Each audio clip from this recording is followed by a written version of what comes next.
like hours and hours of workouts maybe are useless for now, and as you said, they're gonna bring you to burnout, these lines won't go up, but you're gonna feel fit anyway, for what you are doing.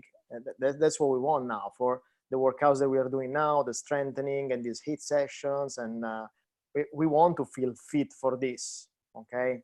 But then in the future, there's gonna be a time that this is gonna change, okay? Hopefully, we cannot predict that one, okay? So whatever we can plan now, it must be day by day, it must be challenging for the day, it must be challenging for an hour, and then it's gonna fit in everybody's schedule, in everybody's ambitions, okay? So we need to, as you said, we need to take a step back in ambitions as well, a step back where, you know, we reconsider like strengthening much more, that we have never have time, Shaz, you know, and we can do a little bit more strengthening now that is going to help in the moment that we start building up again. Perfect. Thanks for sharing. Nice. So yeah, exactly. That's the moment that every single athlete in the world, from Olympic level to someone that like us, like an age group preparing for a race, is suffering. You know, it comes from a moment that we never had before, which is training without a race, you know, and then now we feel how hard it is for someone that doesn't have a race to exercise. You know, now it makes sense for some people to understand their mindset, because now you know that your friend that doesn't have a race, and he doesn't want to wake up at 6 a.m. on a Friday, because, you know, it doesn't make sense, right? Now we kind of, oh yeah, now I know what that guy was saying. That's why I'm crazy, because I still wake up at 6 a.m. on a Friday. And the reason we do this, it's because we are afraid to lose the momentum, right? Because we know that to get the momentum back takes forever, right? So the concept of general preparation for us is still a general preparation for triathlon. Let's not get, let's not get it's okay. Let's not get confused here. We are doing a general preparation for triathlon. Okay, instead of start to do everything possible as a challenge and then become to a point that you don't know actually what you're doing, we have to still put our feet down and get prepared for triathlon. Because if we enter on that vibe of challenge, and I'm not talking about the challenge we do, don't get me wrong, the one we do is for triathlon. I'm talking about everything else that people are doing. If you enter on that vibe, let's say, we might end up going very far from our target or our triathlon triathlon fitness. Yeah, did you guys understand? So the general preparation that you guys doing is exactly what Tommaso mentioned. It's strengthening, it's work on the weakness on the bike, it's prepare a little bit for strengthening the upper body with the quads, or even if you have a treadmill, it's build the volume on the running. And then comes to the point that some guys, they don't have the equipments, right? That's, I feel this is a bigger issue than stay in home, you know? I think that's also another point that we can touch a little bit. Maybe Melina wants to bring something on that, like how to keep the mental state and to bring ourselves together if the situation is not very well organized at home. Do you want to say something about this? No, what I was just going to touch on was the fact that obviously at the moment, like I sort of mentioned on the blog, at the moment we don't have none of us have any major races coming up. Some of us still have some races end of August, end of September, and probably deep down we're hoping that they might happen. Reality is it's looking quite slim. So like Joao was talking about periodization, we don't have any of that now because we don't. To have periodization, you need to know your end point and then you work back from that end point. At the moment, we haven't got an end point. We don't know where it is, what it looks like. So we're moving away from periodization and we're just looking at structured training. So it's almost it's a week by week basis. And even though it's tricky, like we're all used to training with races in mind, we need to figure out some little tiny goals that we can have every week. And these are where some of the challenges come in. Like when we had the 500s, that was all about, you know, strength and conditioning, and it's just focusing on those. But it's okay at the moment if things are getting too much, just to, you know, just to hang back for a bit if you want to, because you can't underestimate the mental burden of what we're all dealing with. So it's okay sometimes. You don't always have to go and kill yourself in training. There's a time and a place for the easy stuff, and it's not going to affect you. It's not going to affect you later on, if any of that made sense. Yeah. Do you guys have any question for us about this? Is anything that you want to ask related to this moment, to the preparation, or why you are doing this way or that way? If you don't feel comfortable to ask now, you can write for us later, okay? Personally. If you feel, Sarah, you want to ask something? Yeah, I do. Just a quick thing, going back to Tommaso's graph that he was looking at in Training Peaks. I think a lot of us can't help ourselves. I speak for myself as well, that even though I never used to be driven by stats, looking at Training Peaks, when you see your CTL level and all of that dropping off, you know, it's like, you know, you can't help but like all your alarms are ringing. You're like, oh, you know, I'm becoming unfit, you know. And I know from Training Peaks that even if you just take one rest day, that impacts that fitness level effectively, just from one day off. You know, I speak to you about it. It's, oh my God, I've had a day off, you know, it's gone down.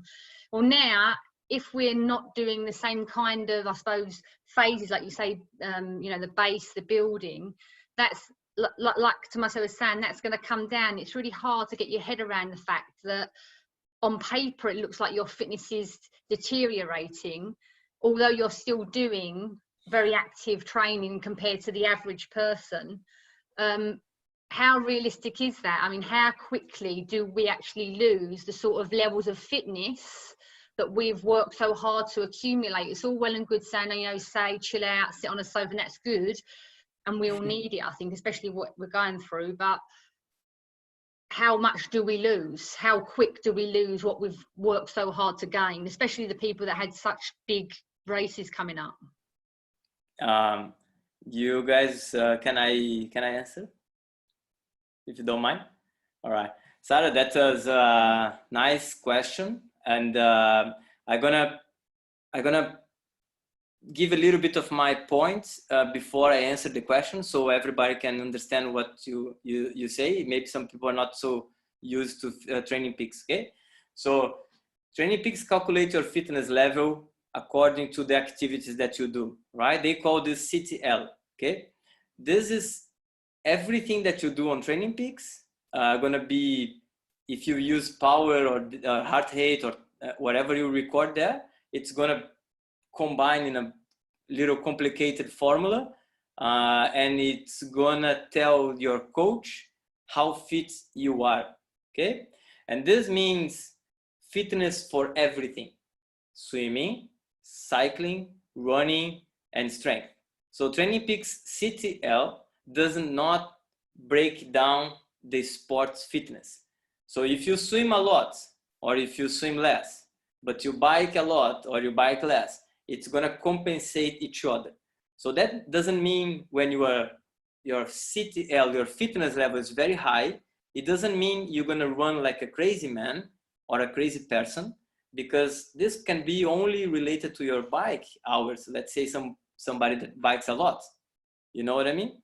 So now what's happening is the overall fitness is going down, because we cannot do the same amount of stress on your body. And why? Because there's a limitation on the environment. You know, the environment doesn't allow us to train as much as we used to do. So now, if you compare few different variations, let's say, if you take your graph only for cycling, it might be higher than another time of the year because you're riding more, okay, cycling more. If you go to the strength, if you download the strength and if the heart rate is correct, that's another point, guys. If the data that you enter on Training Peaks is not so reliable, those numbers, they're going to be a little bit lost, okay? But that's another topic. So now I don't have a treadmill at home. So if you go to my fitness level of running now, it's 0, okay? But if you go to my bike fitness, it's high. Overall, because I'm doing one sport less, my fitness level, it's dropping down. I cannot compensate both things, cycling more, because the formula calculates all the sports together, all right? Now, how much we are losing and how much gonna take to gain $1 million question. I can see the faces like, oh my God. Well, you want to say something, Melina? Sorry, I'll just butt in quickly and then I'll jump back out. The one thing, now the numbers in Training Peaks are really useful. They're really useful for us as a coach, and they're also very good. They can be quite motivating for you guys to be able to see how you progress. But most of the figures in Training Peaks rely on TSS calculations, which is the training stress score. And that's primarily valid and reliable primarily with the bike, because we get a lot more data with heart rate and power and all that. It's relatively reliable when it comes to the run, but it's fairly unreliable when it comes to the swim and when it comes to any kind of strength work. So whilst those numbers are really good and they're really useful, and as coaches we use them, and you guys should refer to them as well, don't get lost in them, okay? One of the most important things, as well as, you know, on the one side, you've got to be able to understand those numbers and interpret them so you can use them. But don't forget, don't underestimate the strength of you being able to read your body. So it's one thing to say to you, ride at FTP or ride at level 5 or zone 5, if you've got the numbers in front of you. If I take that gadget away from you, you should be in a position to read your body's signals and roughly get to that without the numbers in front of you. So just be a little bit wary of getting bogged down with all the numbers. They are very useful, primarily for the bike and the run. When it comes to swim and strength, not so much. So I'll shut up. Yeah, well, that's totally true. Actually, even on the Training Peaks course, they say that, you know, Training Peaks was an app, a software created for cycling in US 25 years ago, or I don't know, maybe more. And they just realized that it's really good for triathlon or endurance sports. And then they kind of start to build up the application, the software from the cycling. But we know that the variation of the metrics of running and swimming, it's so big that sometimes we can even delete the swim to don't interfere in the wrong way on your fitness level, right? That's what most of the coaches, they do, so you don't get wrong data, okay? Well, guys, now how much you lose, remembering that we are trying to talk about fitness, exercise and training. So we know that we are in this general preparation, and for triathlon, you know, in a phase of no races. And then it's known that usually there is a little bit of variation, okay, from athletes to athletes. We're gonna lose around 10% of fitness every 7 to 10 days of no training. Okay, so if you are not training something, it might risk that after 10 days you are 10% less fit on that specific sport. Okay, how much is that? Depends of how fit you are. That's a very important rule in sports that you need to remember. There is a big rule here that is, the more you do, the less you lose. Okay, this is the way your body understands sports or the stress that you have. So the more you've been doing, the less you're gonna lose if you don't do it. Okay, and the quicker you recover, because the more you done before, it's gonna relate to your background of that sport, right? So if I'm been running a lot, I'm a runner, and then I'm doing triathlon, and now I stop to run. I never swam before, I stopped to swim. Which one gonna come back quick? We know running, you know, because my background in running, my body understands the movement. My system knows the effort. I know how to deal with the pain, and my mental state for running is much more positive than for swimming. While when I go to the water, I hate swim. When I go to run, I love run. So there is a big barrier here, which Muhammad mentioned in his article, saying the resistance that we create to ourselves, right? So again, every 10 days, you're gonna lose a little more of your fitness, okay? The only problem here is it escalated, right? So it doesn't go like 10, 5, 20. It goes like, boom. And we know, because when we stop, you just feel like you don't have anymore, right? Let's go again, Coach Tommaso. Another a word that comes to my mind when we're talking about what we lose is the specificity. You know, we were talking about logistics, the issues that we have. So if you cannot swim, if you cannot run, that's specific for that discipline, and you're gonna lose it. There is nothing you can do about it, because you need to spend time in each discipline. Otherwise, you know, like the fitness, yes, you know, it could be just aerobic. You could have an elliptical and ride it for 3 hours a day.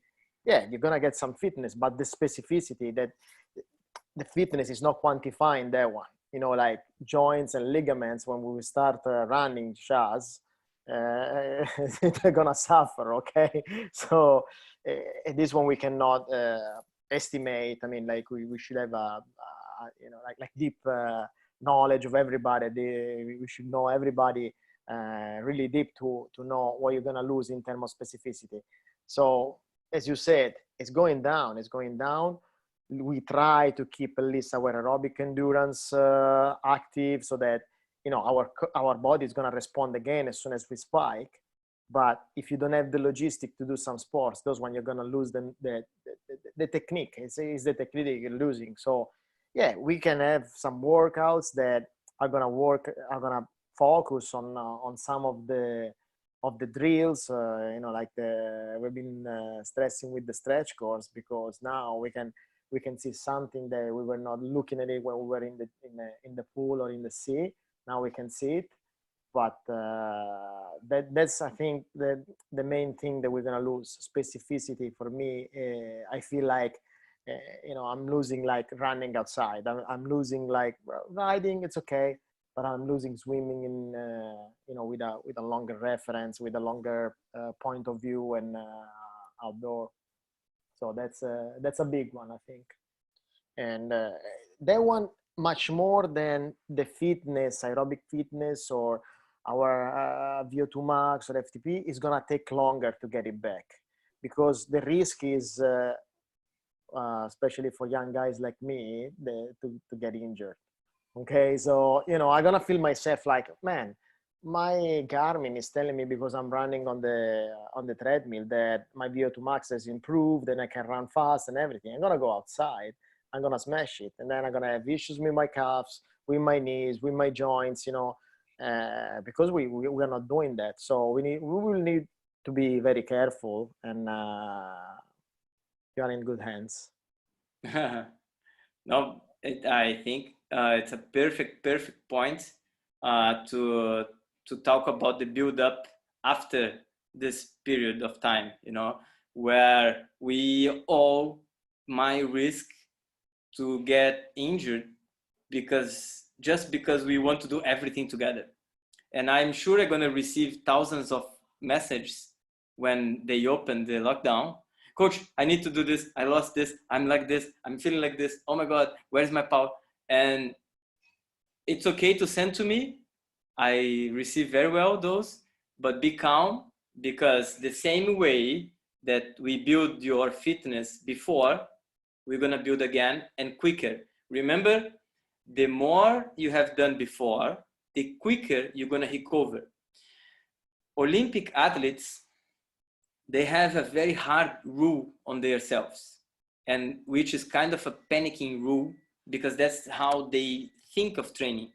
And they think of training saying, every day they lose, take 7 days to recover. That's how Olympic athletes and coaches, they think about training, right? So for this kind of level, you can understand what's happening in the athlete's head. And that's why they were panicking that Japan wants to keep the Olympic Games, because they were not training. The results were going to be horrible this year.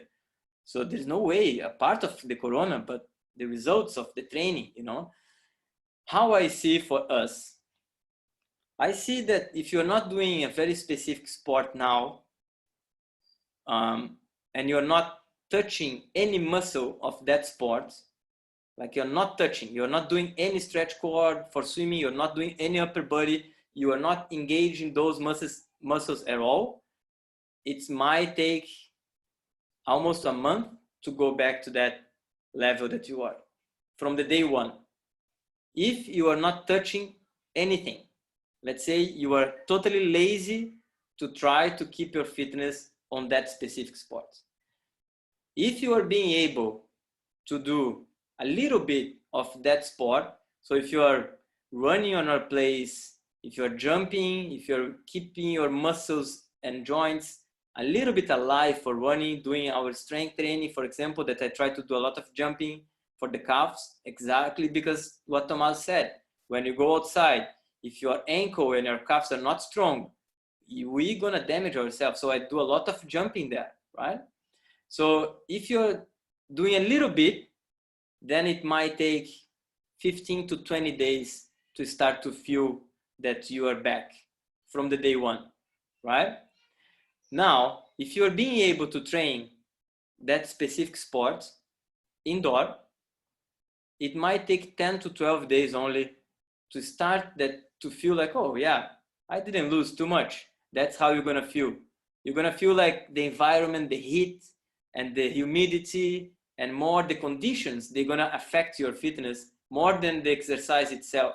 Because we are on the AC, we have the water close to us, the amount of water we're drinking now, it's much more. So the environment gonna push us a little bit more when we go back out. But if you are training the specific sport now, I don't see this to take you longer than 10 to 12 days to feel that you can train hard again, right? So that's how I see how much we are losing and how much time, how long gonna take to get back. As a overall rule, what we are trying to do with you guys is trying to, Abdullah, you're talking to us? No. Okay. All right. So as an overall rule, what we are trying to do with you guys is to touch a little bit of everything that you should be doing outside. That's why the upper body strength, the cycling, the lower body strength, that's why the core, that's why it's important to follow, even if it looks a bit lost, the program. Because what the coaches are trying to do with you guys is to push that line that Tommaso showed as high as we can, right? And don't let the fitness come too quick down. That's the whole idea of bring a little bit here, a little bit there. You know, even the challenge that we do, guys, they are a mental motivation to keep you like, okay, let's do it, you know, let's do again. Okay, we all need a little bit of short-term targets to keep us engaged, you know. That's another topic that we can talk also, you know. That's why we sign up for a long-term race, but then what happened to us? Everybody come to the coach and say, it's too far, I cannot train that long for this race, right? So what we do, we sign up for a lot of small races to prepare. Actually, give us a little bit of short-term goals, right? The challenge, the small events that we are doing with you, it's exactly to keep us engaged on the next step of the training, right? But I cannot tell you all the secrets, otherwise you're not gonna do. Do you guys have any question? Because I want to hear from you a little bit. You know, I'm sure you have a question. Come on. Quick question here, Coach. I mean, like you said, I mean, we're all very goal-oriented people, right? And this situation is very, very tough. So, I mean, putting small goals, like you said, working on your weaknesses is something that you can look forward to and plan, set small goals and small time frames. And that's what I've been doing. I mean, things that I'm weak at in my glutes, in my core, that I see myself breaking in the run. My bike is not so strong because of this. So let's say these are certain things that I'm working on. Is there something that you guys can do as coaches to help all the athletes? Let's say this is where you are weak on. Take advantage of this time because, okay, there are a lot of things that we cannot do with the environment, with the things we have, but there is a lot of stuff that we could take advantage of this time that we have to work on a lot of weaknesses that we might not have time elsewhere. So there are things that we can do better than during normal situations. So you guys as coaches, could you help define these things to the athletes and tell them, okay, hey, in these next couple of weeks, take the advantage to focus on this small weakness? Someone wants to answer? Abdullah, my weakness is swimming, so no one can help. Yeah, you're a bit screwed. Tommaso, you want to answer? So yeah, one aspect that we are trying also, you know, because on preparation, what should you do? Should you do workouts on sweet spot? Should you do workouts on like we did today on matches on FTP? This is a good moment also to see to improve our knowledge as an athlete. Try to get the most out of it. So we will try to throw some subjects and some workouts where basically we want to give you a little bit more self-awareness about the concept. Some guys are experienced. Some guys, they already know what we're talking about. So for them, reading this one now, it's okay. But sometimes we find during the year that your coach is giving you some workouts and you don't know what it is. Like you do it and you suffer it. Well, keeping them a little bit shorter now and keeping them like a little bit more focused is a way to help you understand what we are doing. I didn't have the chance this morning to talk about this matches workout, but this is designed, for example, for when you're doing a race, how much can you push on the flyovers when you go down to Alcudra during the 70.3? How many people can you pass? And then how much is going to cost you for the run? Okay, so this is a good, for example, a good subject that you can focus on, and with a little program, a little bit of workout, so you get a little bit more self-awareness of what is going on. As you said, Abdullah, I mean, like, you realize that you had a weakness on your glutes. Well, man, right now, squatting and lunges and these workouts are pretty good for this. So, we look around at our athletes and we see what the weaknesses are, and we try always to feed you, in a way that, okay, yeah, that's a good workout, but don't forget to do the strengthening. Don't forget to, keep stretching, because then you're gonna pay if you just ride right now. Okay.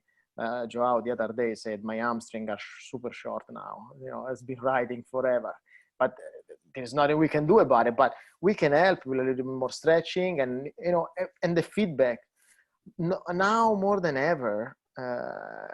In this moment that you're improving your knowledge and you're trying to understand more what's going on, now more than ever, ask questions to your coaches, because if you don't understand something, some workout, or if you have some feeling, some perception that some muscles are sore compared to the others, this is a good moment to address it and trying to solve the problems and redefine the weakness and put them on the side, so that when we start again, these weaknesses have been taken care of. Sorry. Sorry. No, you go, Mediha, you go.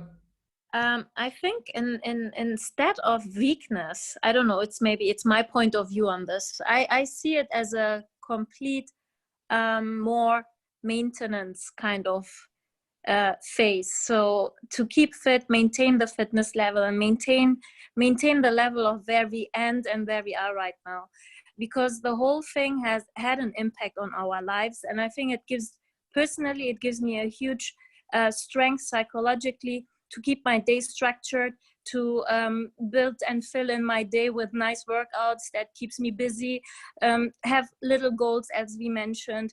And instead of weakness, I keep it more positive, and I would prefer to say, like Joao mentioned, what is it that we can focus at that prevents us to get any injuries once this whole thing, hopefully has an end and everything is open again. That's how I see it. And I think the way how you all as our coaches has structured so far is incredible, the amount of adaptation that you put in within that short period of time, and you keep us busy and customize us accordingly on our strengths and whatever is important to prevent actually injuries. I'm quite grateful for that, to be honest. I just wanted to share my gratefulness for this. Yeah, that's how I see the whole thing as of now. Nice. I'm gonna complete a little bit of this answer from Tommaso, and I don't know if Melina wants to say something later, but I totally agree on the point that it's a good time to work on specific things that we are not as strong as we should be. There is a huge limitation on what we can do, and for different people, like Hudor make a joke on that, like, he can't swim, so, and we know that he needs to work on that, and he is working very well on that with Melina doing sessions. But now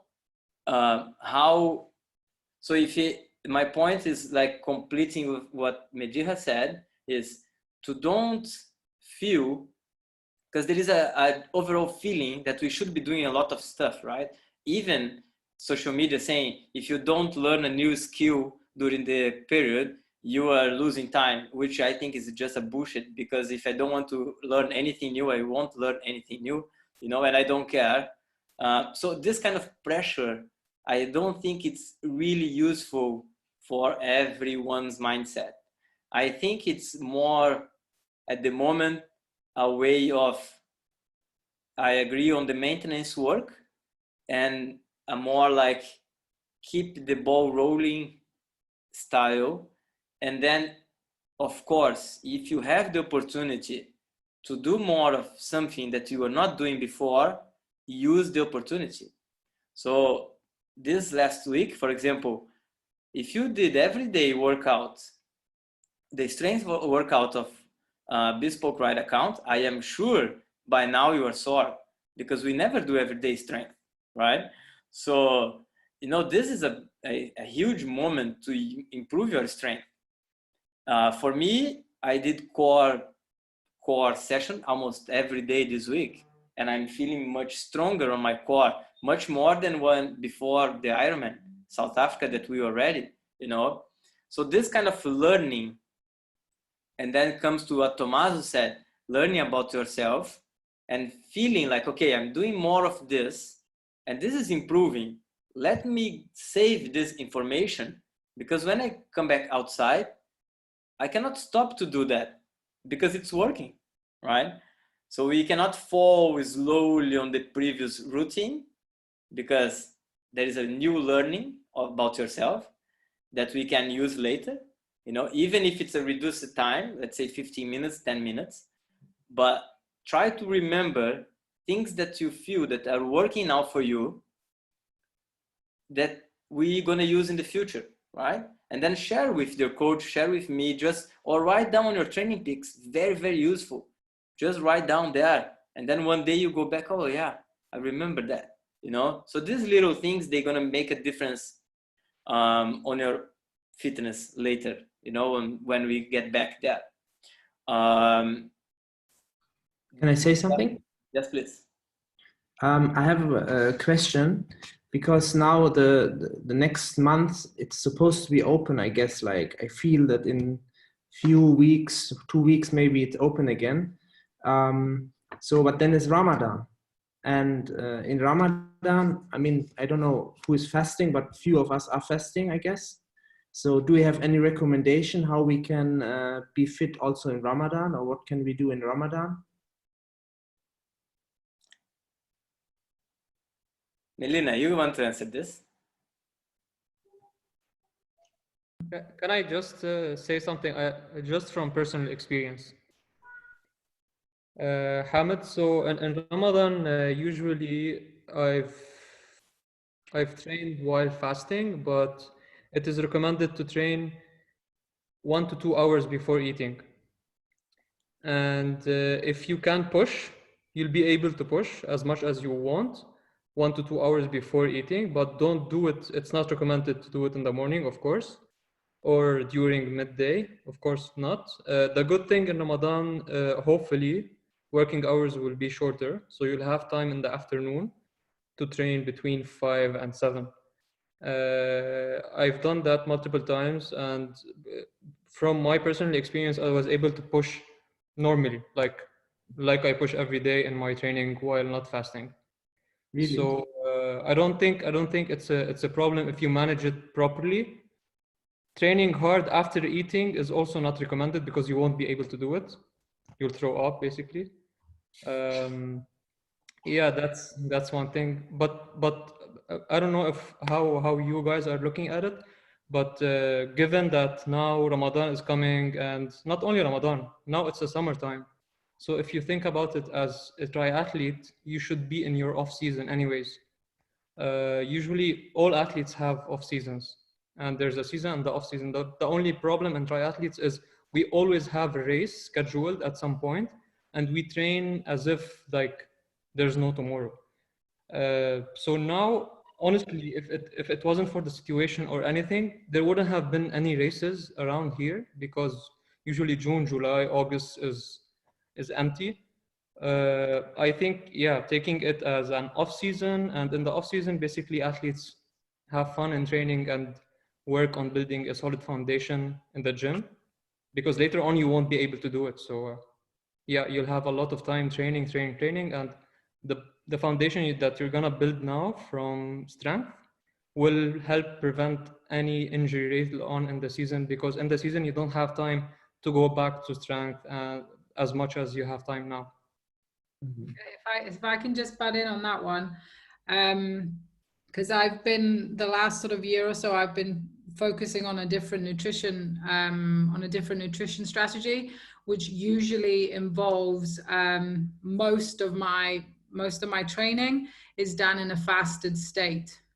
And it doesn't, there's not much research evidence out there, even for high intensity exercise, to show that if you do it fasted, that you're going to lose much in terms of performance. Because let's face it, a high intensity session is probably going to be about maybe 45 minutes to an hour in terms of the actual hard set. It's not going to be beyond that. And in terms of the glycogen stores that you've got in your body, you've got enough to do that. The key is it's more about, instead of preloading with carbs or whatever it is that you eat, it's timing it after. So as Hodo said, it's best not to exercise in the morning, because then you're not going to be able to eat. And that can, it's not that you can't do it, it's that you're actually going to limit your recovery and then how you perform later. You're probably best off maybe training, I guess, before iftar. So then as soon as you've pretty much done your training, you're good to eat. You'll just need to be a bit more careful in terms of how you manage, I guess, your hydration. And also maybe just bring down the intensity for those 4 weeks. You can train fasted for 3 to 4 hours if you're just doing at aerobic levels. So maybe just bring down the intensity, because as Hoda said, at the moment the season's done. At least the local season is done. And usually the only races we have in the summer is if we're racing on the European circuit, or if we're traveling and we do another race. So if you don't have any other races planned, it's not going to hurt you to pull it back a little bit and make sure you're okay to cope with how you do it. And especially, and forgive me if I'm wrong, I know you're new to triathlon. I don't know whether you're new to sport generally. If this is going to be your first Ramadan where you're training a bit more committed and a bit more dedicated, it's going to be a massive learning curve for you in terms of how your body reacts. Because we can all give you our own experiences and stuff like that, but it's going to come down to you individually.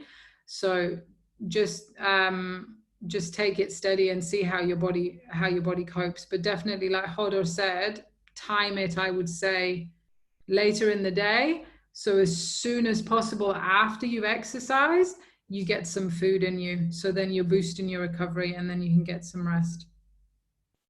If that makes sense. Yeah, I'll just say something for Hamid. So last year, Hamid, I think one of the best things I did during the fasting, that was the swim. So swimming exactly before the breaking your iftar is, I think, one of the great idea. So I used to swim almost swim when you're fasting, right?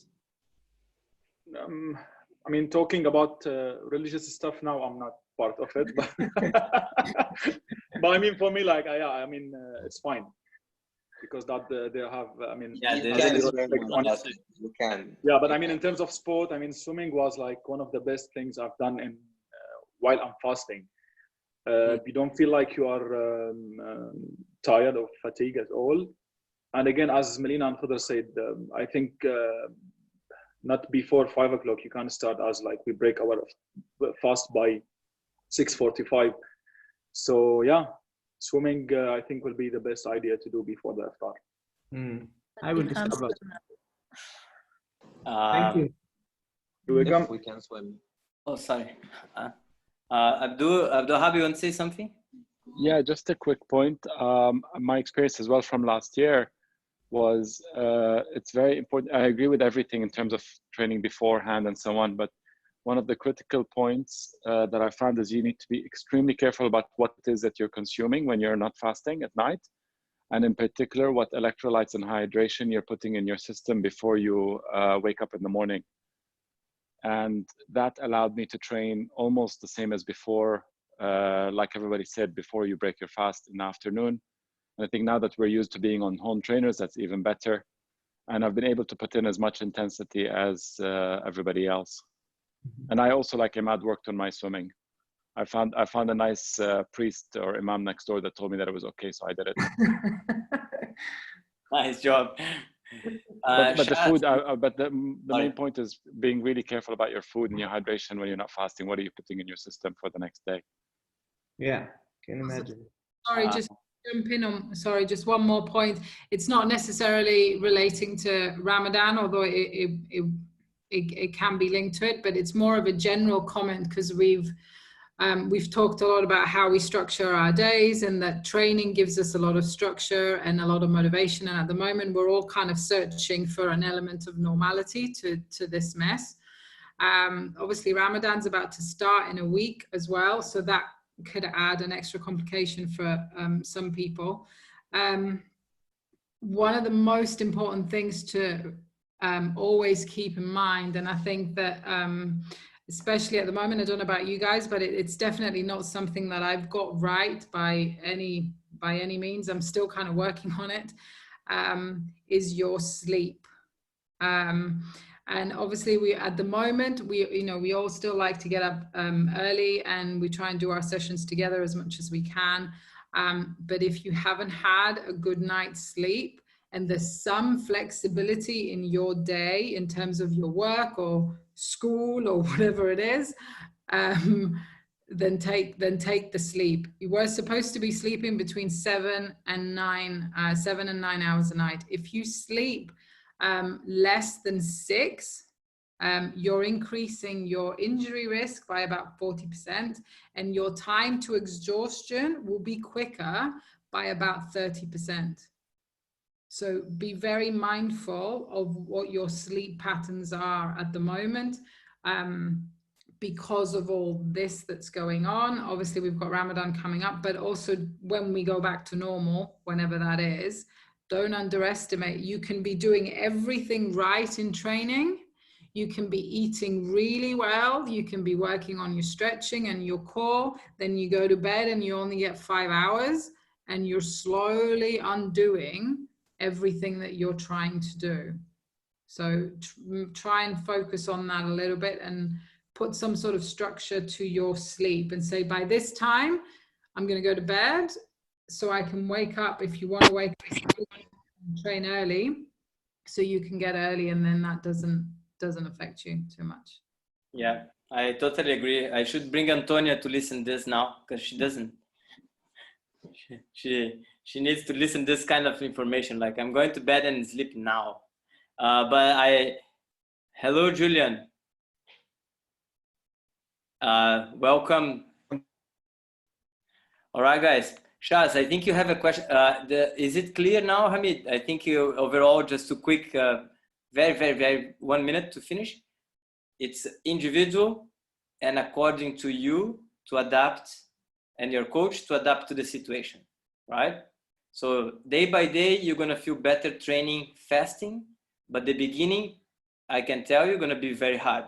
You're gonna feel weak, and you're gonna feel a little bit empty, and then it's gonna get better day by day, because this is part of the adaptation of your body to train using fat as a source of energy, right? That's what Melina was saying.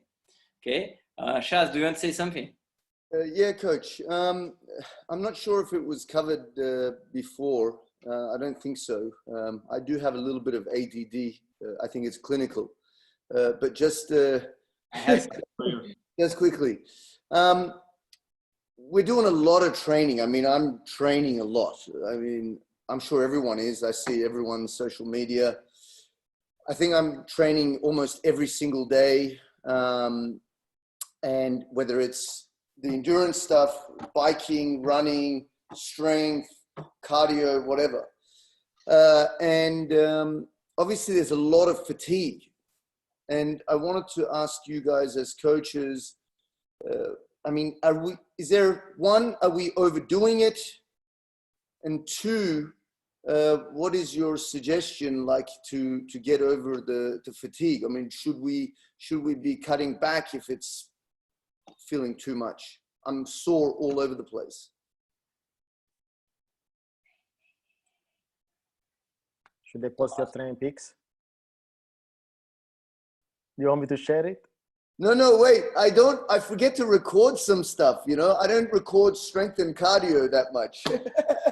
According to me, obviously the last 2 days you've been pushing hard, especially with the ride. You've done also extra rides. So this is not helping you for recovery. And in this moment, you're gonna feel it much more because all the active stuff that you were doing before by, you know, going down, getting in the car, going to work, moving. We are not doing that one anymore, you know. And that kind of movement is, I was telling my daughters, oh, but I have worked out 30 minutes. Yes, but, you know, when I dropped you to school, you walk to the class and then you go to the gym and then you move. And this stuff here, we're not doing anymore. So I think that whatever you do now is very heavy on the body. And that's why we're not making like super longer sessions, you know, the 5 hours ride. I mean, it wouldn't make any sense. It would take you forever to recover it. So, you know, every time you're adding something extra, yeah, I can see it here. Yeah, it's pink goes up, blue stays there. Okay. So because this is the moment that if you're sore, then more strengthening and more stretching and more stretch cords. Okay. I can complete a little bit that. If you guys have some time, maybe you can go a little bit. Well, it's 8:40. You guys have more 10 minutes, maybe if you want. I can go a little bit more 10 minutes to finish. Yeah. So just a quick one, because I could talk forever, but I think we have family and I can hear here. But anyways, so about this, there is a difference between the workouts that we used to do with these workouts now. And the main difference is we are doing a lot of HIIT workout. So high intensity training and strength together. You know, Shaz is doing the gym with us, and I know because I see him and pushing the weights and stuff, but we don't do a lot of HIIT workout because we are so tired with the running, swim, cycling that we never think to do a HIIT workout. And if someone invites you during your training phase to go to a gym to do a HIIT workout, you're gonna laugh at the person and say, I cannot even walk. But now, because what Tomas said, we are recovering because we are at home, you kind of feel you can do again, right? But this doesn't mean you doesn't have impact on your body in the after. It just means you work out, you ate, you did your work at seated, you are at home, you are drinking water, you feel thirsty, you drink water, you feel hungry, you eat. Things that we don't do outside, you know, when the life goes back, it's like whatever. Okay, Medja has to go. So you have to go, Ali? No. I just wanted to add something about that point later. All right. After you're done. So this is also having a huge impact on the way that we are training now. So the difference of workouts as well, they are engaging new muscles. That's why you feel sore as well. Plus the turbo trainer, that is really hard on your body. And we can talk about this later as well. Ali, you want to add something? Yeah, just about the overdoing it part. I always go with the rule of listening to my body. So I think you've noticed this, but for example, after the 500s, because I haven't been doing any kind of HIIT training or strength or whatever for a very long time, I had to pay for it for almost the whole week. I remember that right after that, we had the Everest challenge, and I was dying. I couldn't do anything just because of I really pushed myself on the 500s. I wanted to finish it and I didn't finish it, and I paid for it later on. So I always listen to my body. I personally know my limits. I know when I'm overdoing it. I know when I need to rest.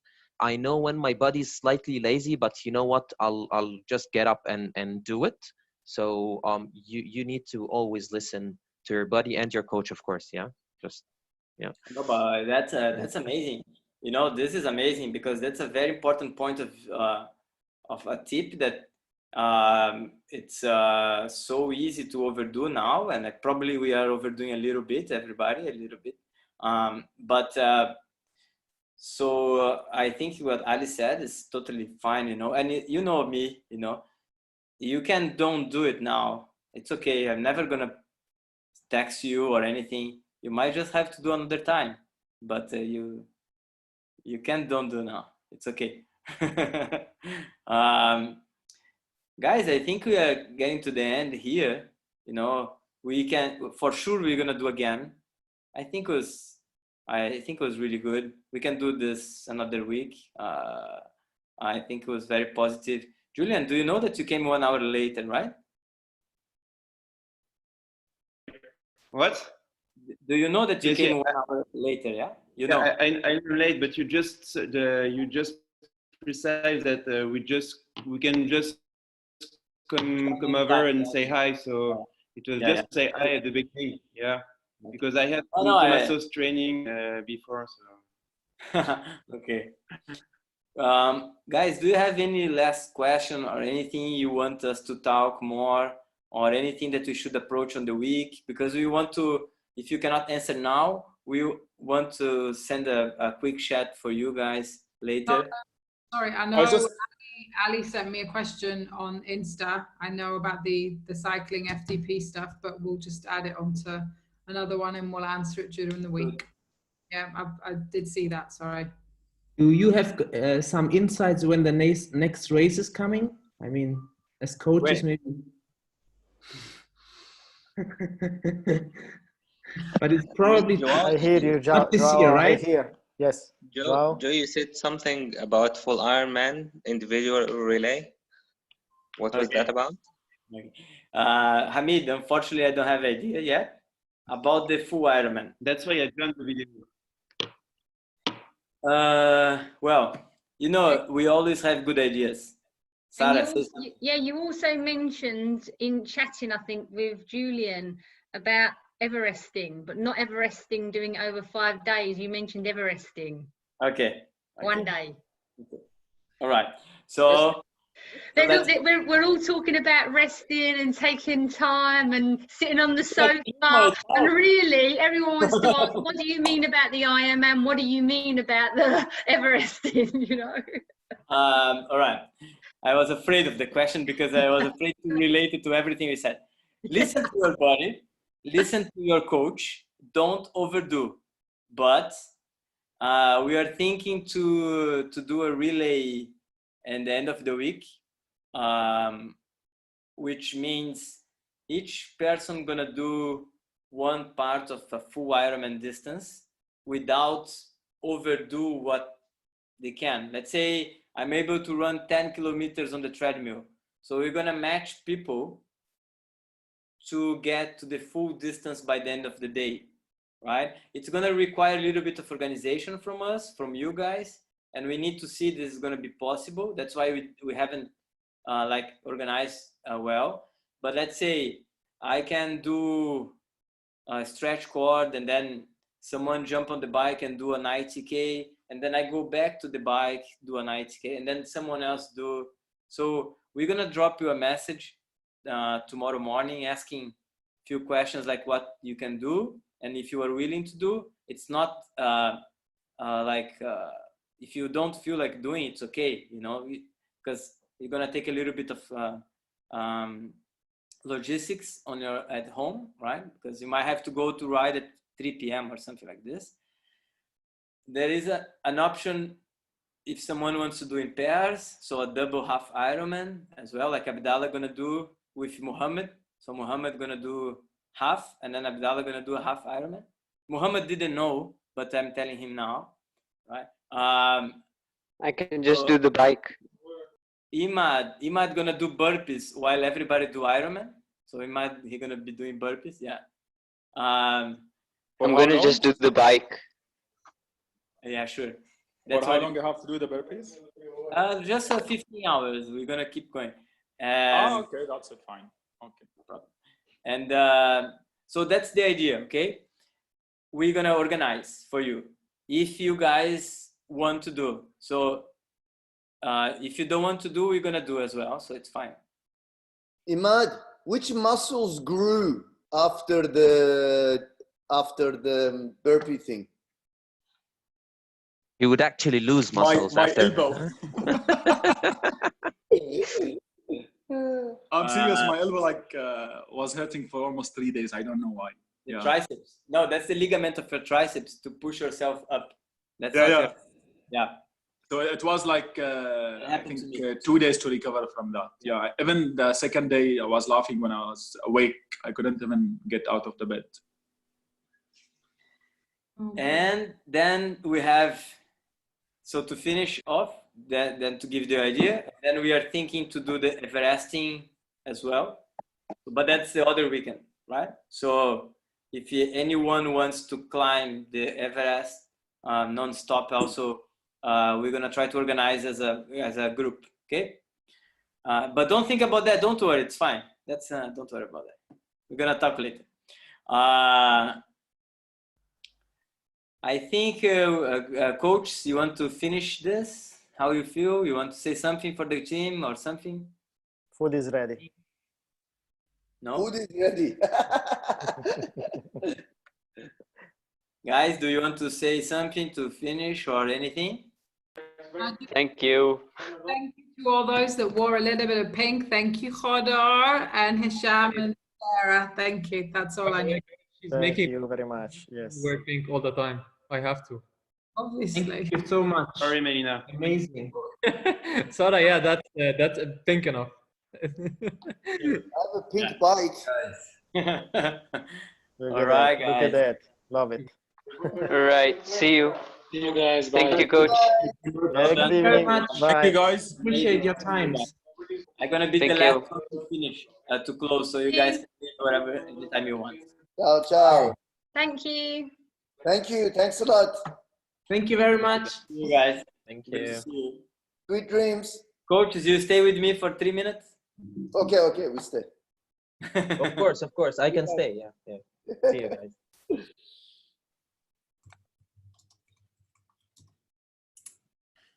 Shall I stay? You can stay. Joao including me or no? Yeah, you can stay, don't worry, no problem. Yeah. We still got 2 more. Is Rishi here? Yeah. And Julian. I think okay. How do you feel, guys? It's okay, we're not gonna say anything. No. If you send me the recording, I was looking right now that there is a page where we can upload like a podcast. This was pretty good. I mean, we put it as a link on the blog post, so that I mean there are few things. The important thing is to write down a little bit of description of what we talked about, but I'm not gonna edit. But No.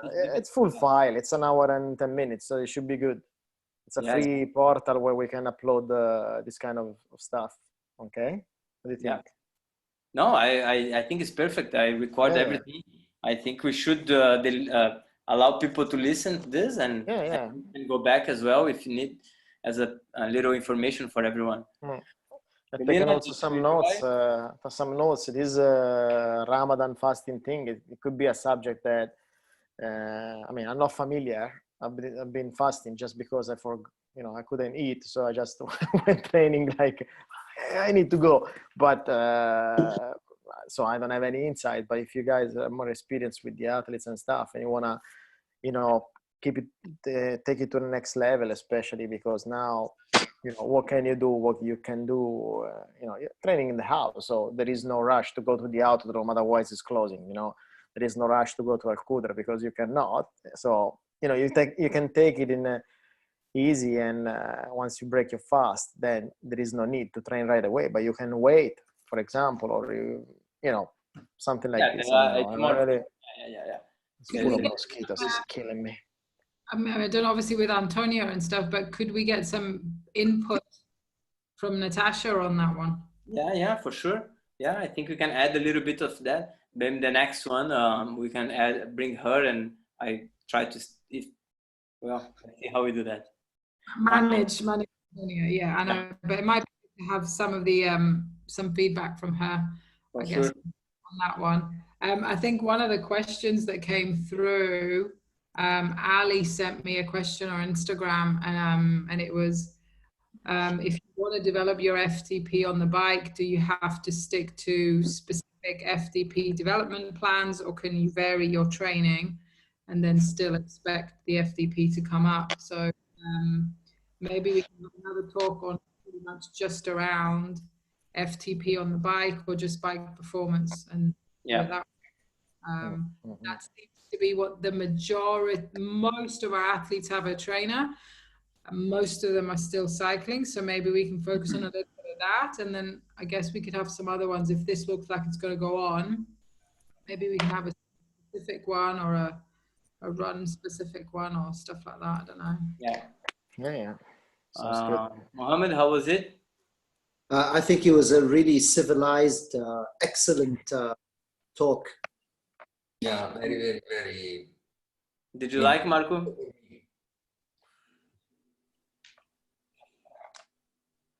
Marco, did you enjoy? Yeah, I mean, it was a very interesting also for me. I mean, as an athlete, you know. Good. Imad, how did you feel? Did you enjoy? I just want to, of course, like it's really a very good session, let's say. Just wanted to add, I don't know, maybe no one is asking about it, but it really came to my mind since the first 2 days of the quarantine. The kind of food we were eating while we are training outdoor, I think it's quite different than what we have to eat right now.